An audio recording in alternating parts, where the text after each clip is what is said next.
back to WCB Jazz Vinyl. So as many of you know, this upcoming Friday is Record Store Day. So in one of my recent videos, I covered the Bill Evans title, and what I want to do in this video is actually cover 5 different ones. So 2 of these are by Resonance Records, one is by Elemental, one is by Time Traveler Recordings, and the other is by Liberation Hall.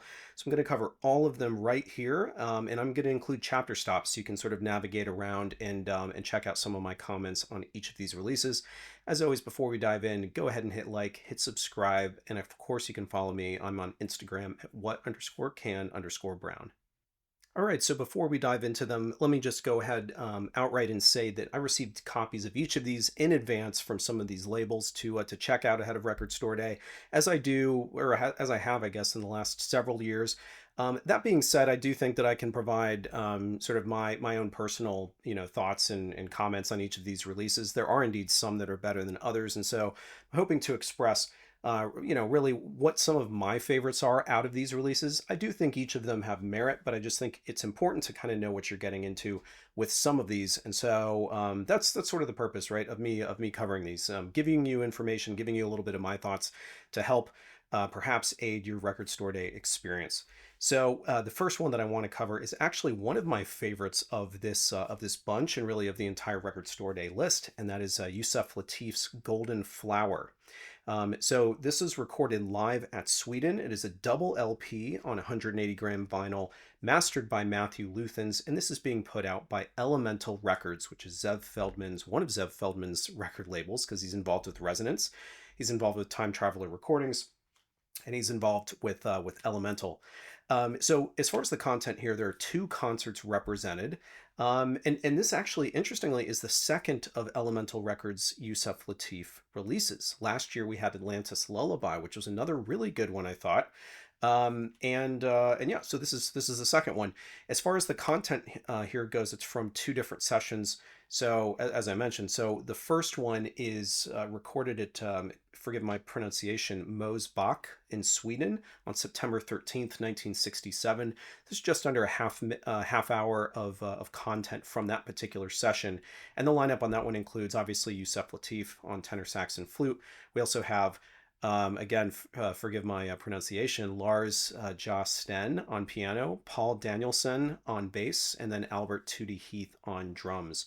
The second of the 2 recordings is actually just under an hour, and this one was recorded live at the Aarhus Jazz Festival in Sweden on October 1st, 1972. So again, part of this is from 1967. The other part is from 1972.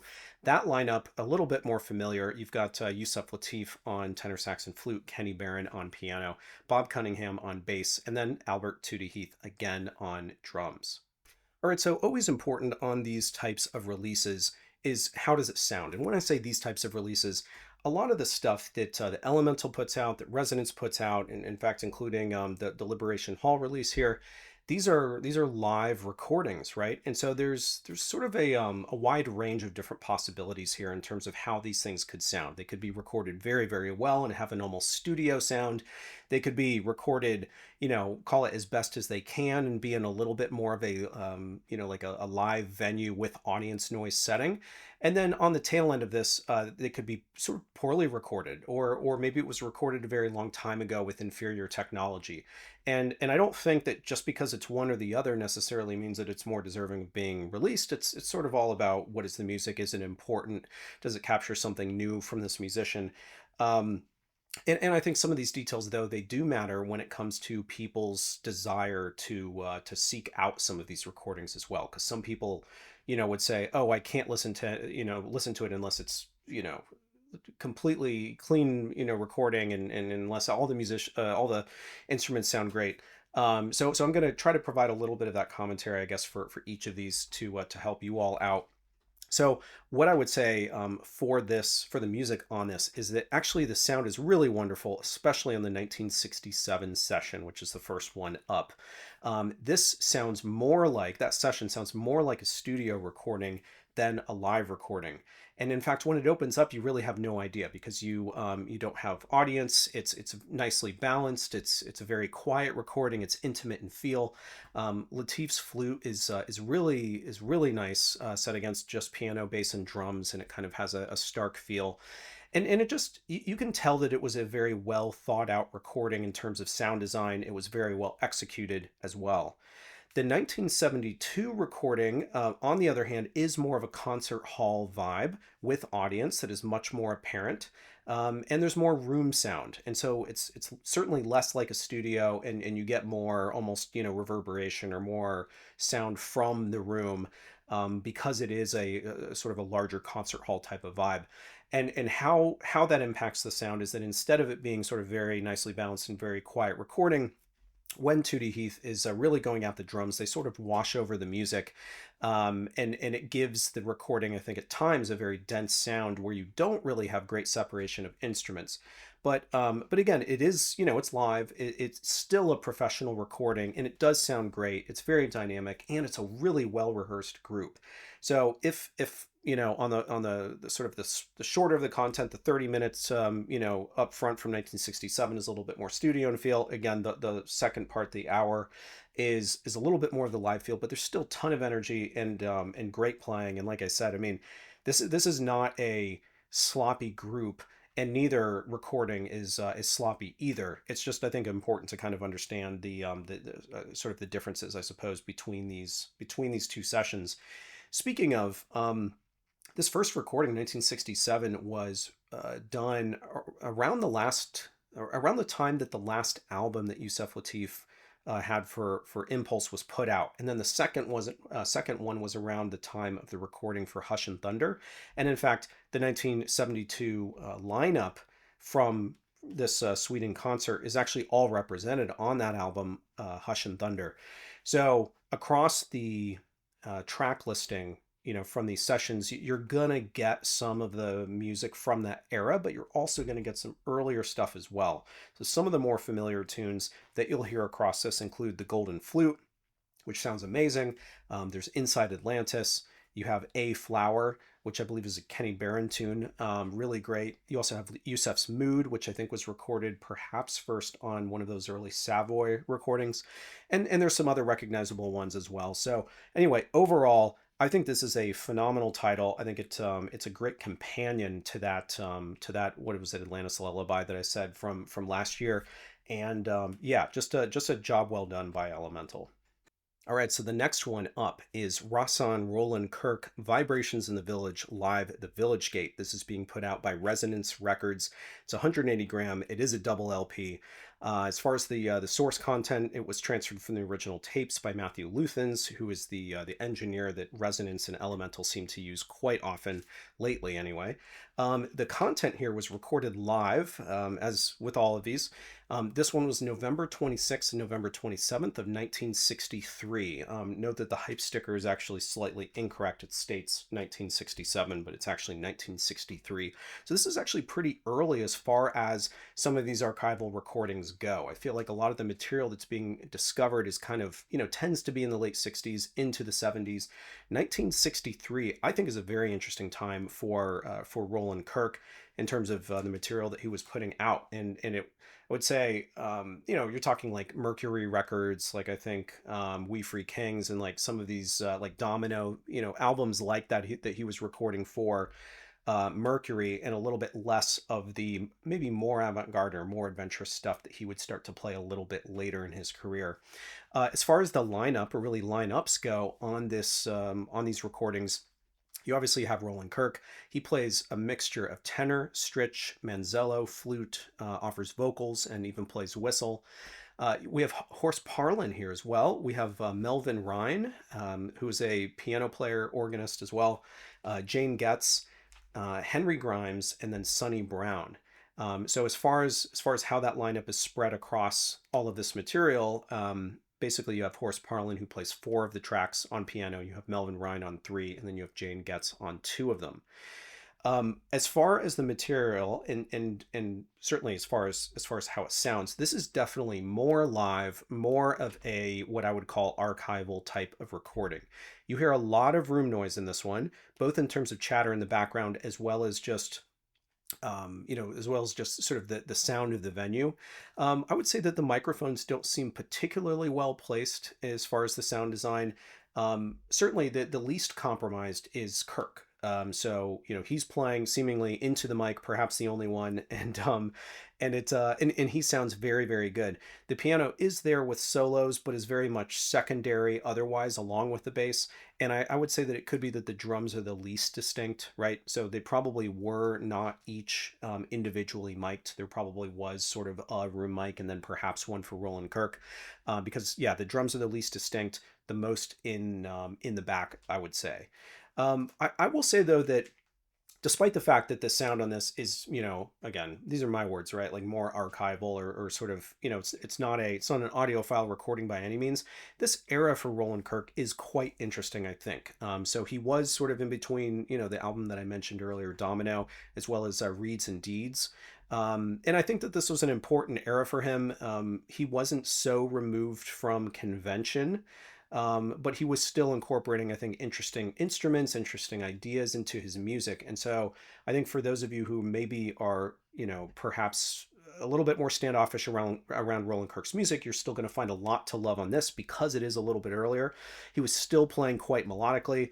And yeah, so I think that personally, I think that if you're interested in Roland Kirk, I think if you're already interested in Roland Kirk, there's going to be a lot more that you're going to like here. But if you're a little bit newer to Roland Kirk, you might want to start with actually the other title that's being put out for Record Store Day, which I'm about to cover in just a second. And yeah, so maybe I'll just pivot to that. All right, so as promised, we have Rahsaan Roland Kirk, Seek and Listen live at the Penthouse. So this is another one being put out by Resonance, and yet another from the Penthouse, which was a venue out in Seattle, Washington. So we had some titles, I think, last year for Record Store Day. Maybe it was earlier this year. We also have the Bill Evans title for this year that I reviewed in my recent video that was recorded at the Penthouse, and now we have this Roland Kirk. Really feels like Resonance is kind of going through the archives of the Penthouse recordings and extracting what's best and putting it out on vinyl for Record Store Day, which I think is exciting. So this one is a double LP as well. It's on 180 gram. Incidentally, both of these come with really great booklets. In fact, I think a lot of this stuff comes with great booklets. It's like a 16 pager, and I think the other Roland Kirk one is as well. So the material for this and the other Penthouse recordings, they were all engineered by Jim Wilkie or Jim Wilk on, in this case, September 8th and 15th of 1967. It was transferred from those original tapes by Matthew Luthans for this release. As far as the lineup goes with Rahsaan Roland Kirk, here we have Ron Burton, we have Steve Novosel, and Jimmy Hops. And then as far as what Kirk plays, obviously we know he's going to be playing a variety of instruments. Here he's on tenor, flute, stritch, manzello, flexitone, actually don't know what that is, siren, whistle, and then also offers some vocals. So as far as where this recording was placed in his discography in terms of what had he played recently, I think he had recently put out for the Verve Records label the album Please Don't You Cry Beautiful Edith. I think that's what it's called. It's like a long title. I'll show you an image of it so you can tell.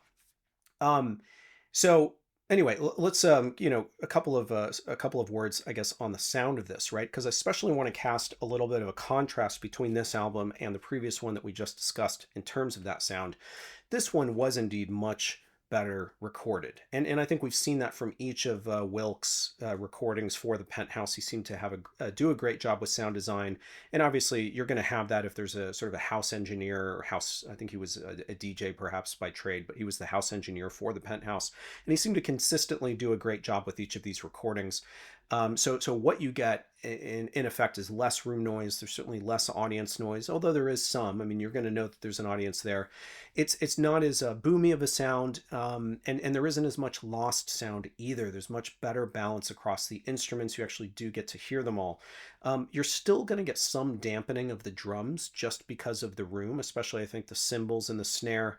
but otherwise, I think especially because Roland Kirk was known for playing a little bit, sort of denser orchestration and louder and more intense music, I think that actually it comes across surprisingly well, considering that this is a live recording.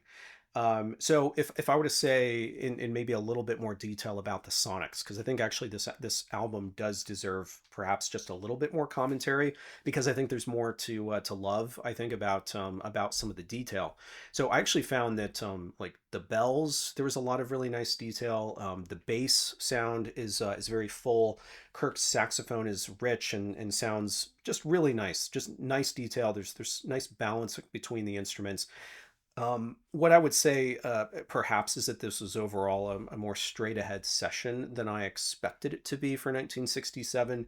But at the same time, Kirk is not he's still not a careful player, I would say, and I think that that's represented here. Even with ballads, and because it's just him with sort of a standard rhythm section, feels like he plays loose, he plays fiery, he plays with emotion, and I think that that can, to my earlier comments, I think that can be difficult to capture in a live recording, and yet I think that they did a great job of capturing, Kirk here, not restrained. You're still getting a lot of his character of playing, but it's just presented really well. So again, little bit of a contrast, I think, between these two recordings. I think they're both important. It's certainly very interesting that the other one is 1963, but I think having these two together kind of shows you, across a span of just maybe 4 years or so, a little bit of how his playing was evolving, how his style was evolving, and I think that both are great, but certainly this is the one that has the better sound. All right, so here we have Lester Young. Lester leaps in live at the Birdland 1951 and 1952. Apologize if there's some glare. So what this is are radio show recordings. They're compiled here, pressed on 180 gram vinyl. There's a couple of different lineups, but the musicians that are represented across these lineups include John Lewis, Gene Ramey, Joe Jones, Cyril Haynes, Jesse Drakes, Earl Knight, and Lee Abrams. It's probably a couple of familiar faces and maybe a few that are not quite so much. So this is taken from 4 different sessions that are spread across 1951 and 1952, but all were done at the Birdland. What I would say about the sound on this one is that this is very archival in sound. Um, on the first session, really, Lester is the only instrument that's particularly distinct. So what you're getting here again is a very sort of radio broadcast sound. And I think that what's interesting about it is when I put this on, and maybe part of it was the announcer. There's like a sense of almost nostalgia that you get, like not my nostalgia, because it's not like I was alive listening to the radio, listening to Lester, Lester Young broadcast from the Birdland, but I've listened to a lot of vintage radio. I've listened to a lot of like old radio shows, like I don't even know. I got into it in college, and in a way, there's is almost this like borrowed nostalgia that I feel when I listen to a very vintage sound of Lester Young playing, even though I know that it's not representing exactly what it sounded like in person, and it is a very much a this is what it would sound like if you were listening on the radio. I still get some enjoyment out of it. So anyway, the first session definitely is the most, again, I'll call it archival in sound, but there's definitely variation in recording quality between the sessions where you do get some better sound. So for example, on the February 24th session, you have a lot better piano sound than you do on the upfront January 20th one. Um, I also think on some of these, you get a really good sense of what a crowded club would have sounded like. Because the audience noise is just pervasive on some of this material. Like you can hear people talking loudly, like borderline shouting at each other over the music. And it's, don't get me wrong, it's still in the background because it's not like the audience was microphone, and so obviously you're still going to get the musicians a little bit more, but it's just very interesting to me to be able to hear how raucous these clubs must have been at the time, and how truly background the music was for them, right? Like musician or the audience would go to these venues and they'd be chatting and they'd be having conversations, and it wasn't about directing all of your attention to the bandstand. And that's just how it was, and it's very interesting to me to hear so much of that here. I think, because there's a lot of live recordings that either they don't put them out or they don't emphasize it. And I don't think that the audience noise is emphasized here. It's just, it was a matter of fact. So interestingly, I think that the folks who put this out, were aware of this because there's actually a disclaimer at the bottom on the back that states the recordings have been transferred from radio broadcast tapes, mastered to provide the most satisfactory audio possible, given the technical limitations. So they know what this is, and I think that there is still an audience for this type of thing. And I think overall, this is a fascinating window into the Birdland Club at the time. And obviously, the ability to hear Lester Young as energetic as he was here with these sort of tight quartet and quintet formats, I think is exciting. But just know, again, it's not like you're going to get an audiophile recording. They're not able to make something exist that didn't in 1951, given the recording techniques and equipment that they had for Lester Young. So for those Lester Young fans, for these for those fans of this kind of early music, I think there's something to love here. But just kind of know what you're getting into with this one. All right, so last but certainly not least, we have B.B. King broadcasting the blues live from Germany and Sweden. So this is being put out by Time Traveler Recordings, which is otherwise handling the Muse reissue series that you've probably heard about. So Zev Feldman is behind this one, in addition to Elemental, and then it's him and George Clavin who are behind Resonance Records. So heavy presence from Zev at Record Store Day this year as well. As far as the mastering, it was done by Matthew Luthans at the Mastering Lab. The lacquers were cut by AIR or AIR Mastering in London. As far as the sessions go, so when were these recording? The Germany session was from January 19th, 1968. Features B.B. King with a tenor, trumpet, organ, and drums format.